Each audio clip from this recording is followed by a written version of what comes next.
नमस्कार, 22 जिले 22 खबर में आपका स्वागत है। मैं हूं आपके साथ पराग गुप्ता। एलनाबाद उपचुनाव को लेकर तैयारियां अंतिम चरण में हैं। बरनाला रोड पर चौधरी देवीलाल विश्वविद्यालय में पोलिंग पार्टियों को दिशा निर्देश दिए जा रहे हैं। चुनावों में सभी कर्मचारियों को अपनी अपनी ड्यूटी और चुनाव आयोग की हिदायतों के बारे में बताया जा रहा है। साथ ही चुनाव सामग्री भी दी जा रही है। इस दौरान ईवीएम और वीवीपैट को किस तरह से लेकर जाना, बूथ के हिसाब से नंबर नोट करना, चुनाव प्रक्रिया संपन्न होने के बाद मशीनों को सील करना समेत जरूरी जानकारियां दी जा रही। जिला निर्वाचन अधिकारी और उपायुक्त ने बताया कि एलनाबाद उपचुनाव के लिए 211 बूथ बनाए गए हैं। 121 बूथ संवेदनशील और अति संवेदनशील हैं। पोलिंग पार्टियों की फाइनल बैठक लेकर चुनावों से जुड़ी हिदायतें दी जा रही हैं। कोरोना को लेकर भी विशेष सावधानियां बरती जाएंगी। सभी बूथों पर कोरोना किट उपलब्ध करवाई जा रही है। मतदाताओं के लिए मास्क पहनना अनिवार्य होगा।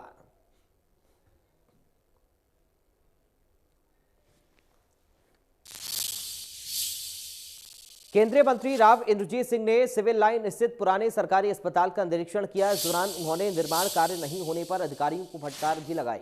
दरअसल 1 साल से अस्पताल का काम पेंडिंग पड़ा हुआ है, जिसको लेकर केंद्रीय मंत्री नाराज नजर आए। 400 बेड का सुपर स्पेशलिटी अस्पताल होगा, लेकिन नई बिल्डिंग का 10 महीने बाद भी काम शुरू नहीं हुआ है। ये सिविल हॉस्पिटल गुड़गांव है ना, इसका मसला कई दिनों से लटका हुआ पड़ा हुआ है। पिछले दिसंबर के अंदर ये फैसला हो गया था कि इसको तोड़ ताड़ करके नया बनाया जाएगा। 400 बेड का हॉस्पिटल बनाया जाएगा नया। सब सुविधाएं यहाँ पे फर्स्ट क्लास वाली आएंगी, लेकिन अभी बिल्डिंग टूटी नहीं है और 10 महीने गुजर गए। तो आप इंस्पेक्शन करने आए थे कि एक तो बिल्डिंग की हालत देखो, बिल्कुल दरदर है। इसमें कोई घुसता भी है तो डरेगा, वो किसी के सर के ऊपर गिर जाएगा तो मर जाएगा। तो हम अब ये कहे हैं कि भाई जल्दी से जल्दी इसका रास्ता ढूंढो। एमआरआई की जो यहाँ सुविधा उपलब्ध है उसको कहीं और जगह शिफ्ट करने का बंदोबस्त करो और इसको डिमोलिश करो। और सब चीज़ साइमल्टेनियसली चलनी चाहिए कि इधर डिमोलिशन हो, उधर शिफ्टिंग होए। अगर परमिशन दिल्ली से आनी, चंडीगढ़ से आनी है, सो वो भी, उसकी भी चिट्ठी विट्ठी लिखी जाए और सारा काम जल्दी से जल्दी हो। तो ये चालू हो जाएगा कि नहीं हो जाएगा, 1 महीने के बाद मैं देख रहा हूँ आकर के वापस दोबारा कि जो आज हमने डिसीजन लिए हैं बैठ करके या खड़े होकर के, उसके ऊपर कुछ अमल भी हुआ है।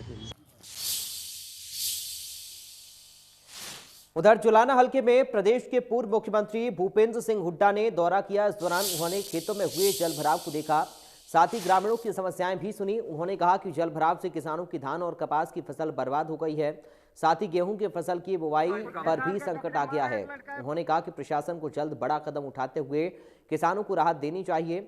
साथ ही उन्होंने कहा कि किसानों की कोई सुध नहीं ले रहा। बहुत बुरा हाल है और सरकार की तरफ से कोई प्रयास नहीं किया जा रहा। मैं बात करूंगा और इन लोगों की आवाज़ उठाएंगे। ये तो आगे गेहूं की फसल भी नहीं बोई जाएगी इसके हिसाब से, तो किसान तो। फरीदाबाद में आगामी महीने 21 नवंबर से एनएसबी तकनीक के माध्यम से पुरुष नसबंदी पखवाड़ा बनाया जाएगा, जिसके तहत नसबंदी करवाने वाले पुरुषों को 2000 की प्रोत्साहन राशि दी जाएगी। वहीं मोटिवेशन करने वाले व्यक्ति को भी 300 रुपए की राशि दी जाएगी। सिविल सर्जन डॉक्टर विनय गुप्ता ने जानकारी दी और बताया कि परिवार नियोजन स्कीम के तहत आगामी 21 नवंबर से 4 दिसंबर तक विशेष एनएसबी पखवाड़ा वी के सिविल अस्पताल में चलाया जाएगा। आगामी 21 नवंबर को एनएसबी तकनीक द्वारा पुरुष नसबंदी अभियान चलाया जाएगा, 21 नवंबर से 4 दिसंबर तक। क्या है इसके पीछे जानकारियां, पूरी जानकारी लोगों तक पहुंचाने के लिए हमारे साथ सीएमओ डॉक्टर विनय गुप्ता जी हैं। आइए उनसे जानकारी लेते हैं कब ये पखवाड़ा शुरू होगा और उसका क्या बेनिफिट लोगों को होगा। आपका स्वागत है जी इंडिया न्यूज़ पर। बहुत बहुत धन्यवाद सर। क्या पखवाड़ा शुरू करने जा रहे हैं पुरुष नसबंदी को लेकर? 21 नवंबर से 4 दिसंबर तक ये पुरुष नसबंदी का पखवाड़ा हम चला रहे हैं। ये एक बहुत ही आसान तरीका है नसबंदी का। इसके अंदर नो स्कैल्पल वासेक्टमी की जाती है, जिसके करने के बाद उसी दिन छुट्टी मिल जाती है और व्यक्ति अपने काम पर भी जा सकता है। तो इसको करना, इस टेक्निक का इस्तेमाल करना बहुत ही आसान है और सभी को इससे बहुत ज़्यादा फ़ायदा होने वाला है। इसके अंदर 2000 रुपये जो भी अपनी वासक्टमी कराता है उसे दिए जाते हैं, और 300 रुपये जो मोटिवेटर होता है, मतलब जो इनको लेके आता है, उसको दिए जाते हैं। तो आप सभी से मेरा अनुरोध है कि सभी लोग जल्द से जल्द, जिसने अपनी फैमिली कंप्लीट कर ली है, 2 बच्चे हो गए हैं, ये इस टेक्निक का इस्तेमाल करके आराम से घर जा सकता है और अपने कार्य को आसानी से कर सकता है। तो इसके लिए जो फॉर्मेलिटी बताई गई है कि जो नसबंदी करवाने आएगा या मोटिवेटर साथ में आएगा, तो उसको क्या फॉर्मेलिटी है, किस तरीके से उसे पैसा मिलेगा? उसे अपना आधार कार्ड और अकाउंट नंबर लाना होगा, जिससे कि सारा पैसा कैश न दे के सीधे उसके अकाउंट में ट्रांसफ़र हो जाएगा, जिससे कि बीच में कई बार जो गड़बड़ी हो जाती है उससे बचा जा सकता है, और अकाउंट नंबर में फटाफट पैसा आ जाएगा, हम यहाँ से ट्रांसफ़र कर देंगे। किस तरीके से लोगों तक ये मैसेज आप पहुंचाएंगे कि ज़्यादा से ज़्यादा लोग जो ज़रूरतमंद हैं और नसबंदी करवाना चाहते हैं इस नई तकनीक के माध्यम से, वो यहाँ तक पहुँचें और इस पखवाड़े का लाभ उठाएं? इसके लिए सबसे अहम रोल मीडिया का है। मीडिया वालों ने ही इसका प्रचार और प्रसार करना है, जिससे कि लोग ज़्यादा से ज़्यादा संख्या में इसका फ़ायदा उठा सके। इसके अलावा हमने बैनर अस्पतालों में, पीएचसी में, सीएचसी में, यूपीएससी में लगा दिए हैं, और हम साथ के अंदर एक ऑटो रिक्शा के थ्रू पूरी जगह पे मैसेज लोगों को देंगे कि इसका फ़ायदा उठाएं, आएँ और इस प्रोसीजर का फ़ायदा उठाएं। ये थे सीएमओ डॉक्टर विनय गुप्ता जी, जिन्होंने बताया कि आगामी 21 नवंबर से लेकर 4 दिसंबर तक विशेष पुरुष नसबंदी पखवाड़ा जो एनएसवी तकनीक के माध्यम से ये ऑपरेशन किए जाएंगे, जिसमें तुरंत मरीज अपने घर जा सकता है और अपना हल्का फुल्का कामकाज भी शुरू कर सकता है। उनको जो है ऑपरेशन कराने की एवज में प्रोत्साहन राशि के तौर पर 2000 रुपये मिलेगी। वहीं जो मोटिवेटर होगा, जो उन्हें लेकर आएगा, समझाकर लेकर आएगा, उसे भी 300 रुपये मिलेंगे, जिसके लिए उन्हें अपने आधार कार्ड की कॉपी और अकाउंट की डिटेल्स साथ में लेके आनी पड़ेगी। कैमरामैन मंजीत के साथ सुधीर शर्मा, इंडिया न्यूज़ हरियाणा, फरीदाबाद। प्रदेश भर में डेंगू का कहर लगातार जारी है। सोनीपत में भी लगातार डेंगू पैर पसार रहा है। आए दिन डेंगू के मामले सामने आ रहे हैं, और सिविल अस्पताल की अगर बात करें तो यहां पर प्रिंसिपल मेडिकल ऑफिसर नगर निगम को 10 बाहर कूड़ा उठान को लेकर पत्र वो लिख चुके हैं। काफ़ी दिनों से कूड़ा न उठाए जाने के चलते लोगों के स्वास्थ्य को ठीक करने वाला अस्पताल खुद ही बीमारियों की चपेट में नजर आ रहा है। तो तस्वीरें आप देख सकते हैं कि किस तरीके से गंदगी का आलम अस्पताल परिसर में ही है। मेडिकल ऑफिसर का ये कहना है कि नगर निगम की लापरवाही के चलते कूड़े का उठान नहीं हो पा रहा। नगर निगम को काफ़ी बार लिखा जा चुका, बावजूद इसके गंदगी के ढेर नहीं उठाए जा रहे हैं, जिसके चलते यहाँ पर बीमारियों के फैलने का अंदेशा बना हुआ है।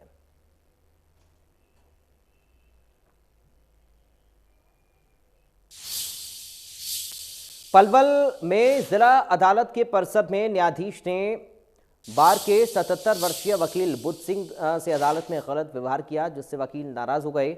इसी को लेकर वकीलों ने हड़ताल शुरू कर दी। वकीलों की हड़ताल दूसरे दिन भी जारी रही।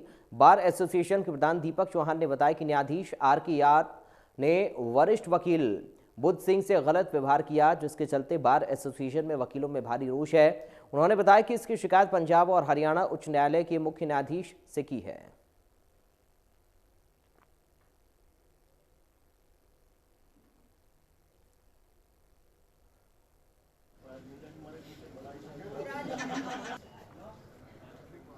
तो गलत व्यवहार के चलते वकीलों ने नाराजगी जताई है, और दूसरे दिन भी हड़ताल जारी रही वकीलों की।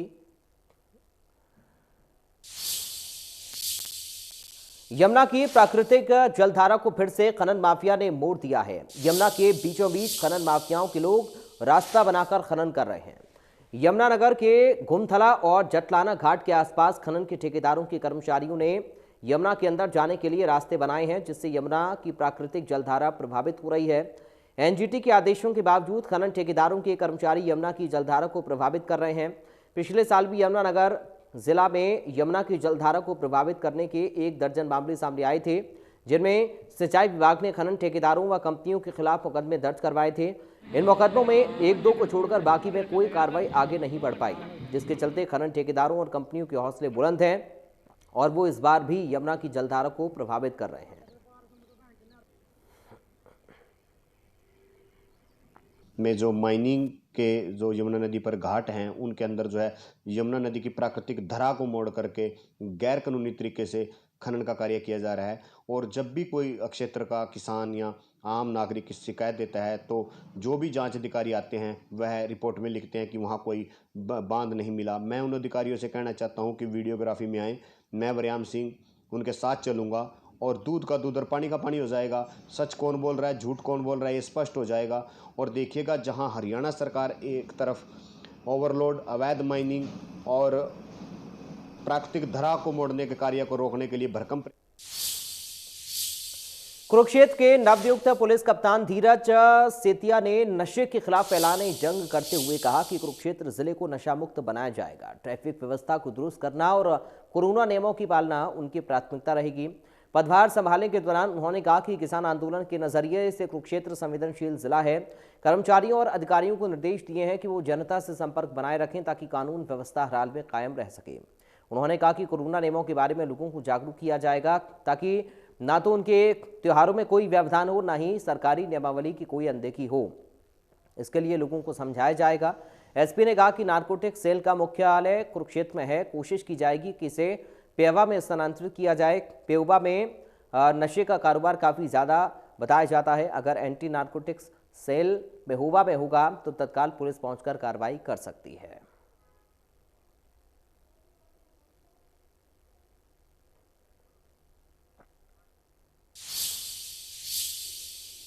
करनाल में मिठाई फैक्ट्री के अंदर नकली दूध से बनी सैकड़ों क्विंटल मिठाइयां मिली है और मिठाई बना रही इस फैक्ट्री के हालात बेहद खराब दिखाई दिए।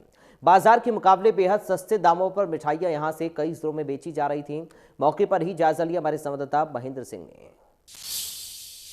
गांव बसी अकबरपुर में सीएम फ्लाइंग टीम का छापा हुआ है। यहां एक मिठाई फैक्ट्री पर रेड हुई है जिस पर बड़ा जखीरा जो है मिठाइयों का बरामद किया गया है। यहाँ पर जो कार्रवाई आप देख सकते हैं पीछे चल रही है, फूड एंड सेफ्टी विभाग के अधिकारी हैं, सीएम फ्लाइंग के अधिकारी हैं और जो मालिक हैं इस फैक्ट्री के उनसे पूछताछ की जा रही है। और यहाँ जिस तरह का काम चल रहा था वो हम आपको दिखाना चाहेंगे कि किस तरह से यहाँ पर आरोप लग रहे हैं कि नकली दूध जो है वो बनाया जा रहा था। यहाँ से बड़ी मात्रा में जो है देखिए ये सूखे दूध के मिल्क पाउडर के पाउच बरामद हुए, बड़ी मात्रा में यहाँ पर रखा हुआ था। इसके अलावा रिफाइंड जो है बड़ी संख्या में यहाँ पर बरामद हुआ। इसके अलावा जो दूध है वो सैकड़ों लीटर यहाँ से बरामद हुआ है। बताया ये जा रहा है कि रिफाइंड और मिल्क पाउडर के मिक्सचर से ये सारा दूध तैयार किया जा रहा था। अब देख सकते हैं कि सैंपलिंग यहाँ पर लगातार की जा रही है जो दूध यहाँ से बरामद हुआ है।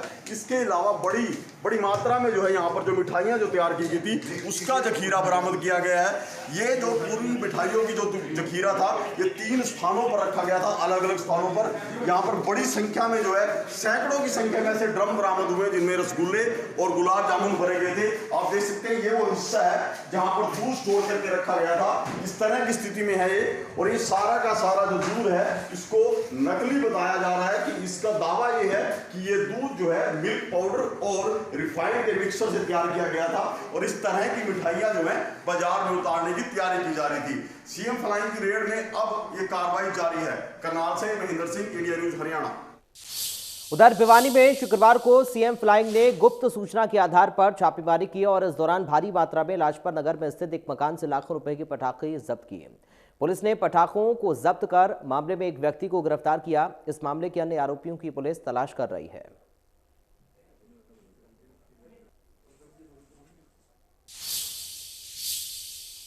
अंबाला में बिजली विभाग ने बिजली की चोरी करने वालों पर बड़ी कार्रवाई को अंजाम दिया। 2 दिन चले इस अभियान में 151 जगहों पर लगभग 50 लाख रुपए की बिजली चोरी पकड़ी गई। बिजली विभाग अधिकारियों ने बताया कि शिकायत आ रही थी कि लोग गैर कानूनी तरीके से बिजली चलाकर विभाग को चूना लगा रहे हैं।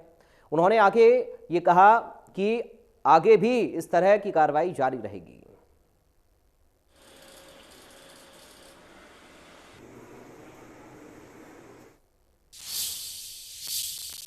मेवात में जिला सत्र न्यायाधीश एवं जिला विधिक सेवाएं प्राधिकरण के अध्यक्ष संदीप गर्ग ने शुक्रवार को मेगा सर्विस कैंप का शुभारंभ किया। स्थानीय एडीआर सेंटर में आज़ादी का अमृत महोत्सव कार्यक्रम के उपलक्ष्य में मेगा सर्विस कैंप लगाया। इस मौके पर संदीप गर्ग ने मेगा सर्विस कैंप में विभिन्न विभागों की तरफ से लगाई गई कल्याणकारी योजनाओं से संबंधित स्टॉल्स का अवलोकन किया। उनके बारे में एक एक करके विस्तार से जानकारी ली। अवलोकन के दौरान जिला एवं सत्र न्यायाधीश संदीप गर्ग ने संबंधित विभागों के अधिकारियों को निर्देश दिए कि वे सरकार की तरफ से चलाई जा रही जन कल्याणकारी योजनाओं का लाभ हर पात्र व्यक्ति तक पहुंचाएं और इसको सुनिश्चित करें ताकि उनको सरकारी योजनाओं का लाभ त्वरित आधार पर मिल सके।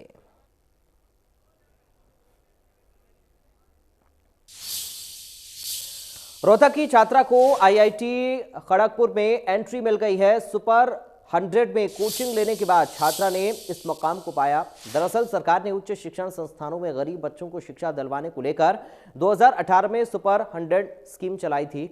इस स्कीम के तहत हरियाणा के गरीब परिवार के बच्चों को सुपर 100 में मुफ्त में 2 साल की कोचिंग देने की शुरुआत की गई। सुपर 100 स्कीम में सरकारी स्कूलों में पढ़ने वाली स्कूली छात्रा और छात्राओं के लेवल 1 और लेवल 2 टेस्ट लिए जाते हैं। रोहतक के गांव जसिया की रहने वाली अंजू दोहन को सरकार की सुपर 100 स्कीम में पहले ही बैच में मुफ्त में कोचिंग लेने का मौका मिला। अंजू ने 3 साल तक रेवाड़ी में सुपर 100 सेंटर में मुफ्त में कोचिंग ली और आईआईटी खड़गपुर में सिविल इंजीनियरिंग में प्रवेश पाया। अंजू को सुपर 100 कोचिंग के दौरान अच्छा प्रदर्शन करने पर खुद मुख्यमंत्री सम्मानित कर चुके हैं। अंजू और उसके परिवार ने सुपर 100 स्कीम को लेकर सरकार का धन्यवाद किया और कहा कि अगर सरकार ये स्कीम नहीं चलाती तो वो आज आईआईटी में प्रवेश नहीं पाती। सरकार की स्कीम गरीब बच्चों के लिए वरदान साबित हो रही है। फतेहाबाद के गांव अरहवा के पास दिल्ली से बठिंडा जा रही तेल रिफाइनरी की पाइप में सेंधमारी का मामला सामने आया। पाइपलाइन में सेंधमारी कर एक बड़ी पाइप की सहायता से तेल चोरी किया जा रहा था। रिफाइनरी के कर्मचारियों को मिली सूचना तो पुलिस को जानकारी दी गई। मौके पर पहुंची पुलिस ने मामले की जांच शुरू की। पुलिस ने बताया कि काफी समय से तेल की चोरी हो रही थी।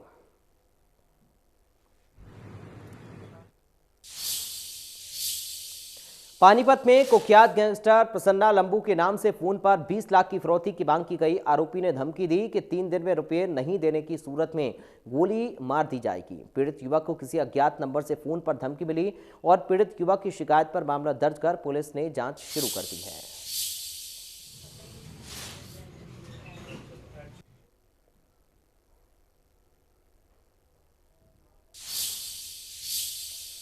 बल्लभगढ़ की राजीव कॉलोनी में रहने वाले एक दंपति को कुछ शरारती तत्वों के लड़कों ने बुरी तरीके से मारा। इसके बाद पीड़ित इलाज के लिए बल्लभगढ़ के अस्पताल पहुंचे।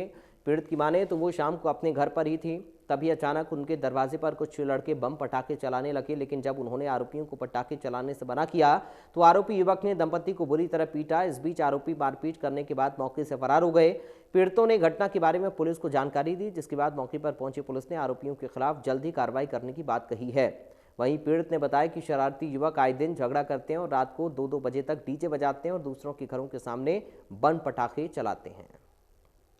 एक अमित पुत्र वेदवीर, एक मनीष पुत्र उमेश कुशवाहा, एक सुनील लड़का दूसरी गली का मेरे घर के दरवाजे पे आके पटाखे फोड़ रहे थे और अपने घर के सामने हाँ सरे थे। मैं उनसे मना करने गया, जी भैया तुम मेरे दरवाजे पे पटाखे क्यों फोड़ रहे हैं? बोला दिवाली है ऐसे ही फोड़ेंगे, दिवाली पटाखे फोड़ेंगे। मैं कि तुम अपने यहाँ फोड़ो ना अपने घर के सामने, मेरे घर के सामने क्यों फोड़ रहे हो? किसी के लग जाए, चोट लग जाए, मेरे बच्चे पढ़ रहे हैं, डिस्टर्ब हो रहे हैं। बोला कि तू कौन होता है? गली का तेरे बाप की है पूरी। और करते करते और वहीं मेरे को वहीं पकड़ लिया उन्होंने और मेरे को पीटना शुरू कर।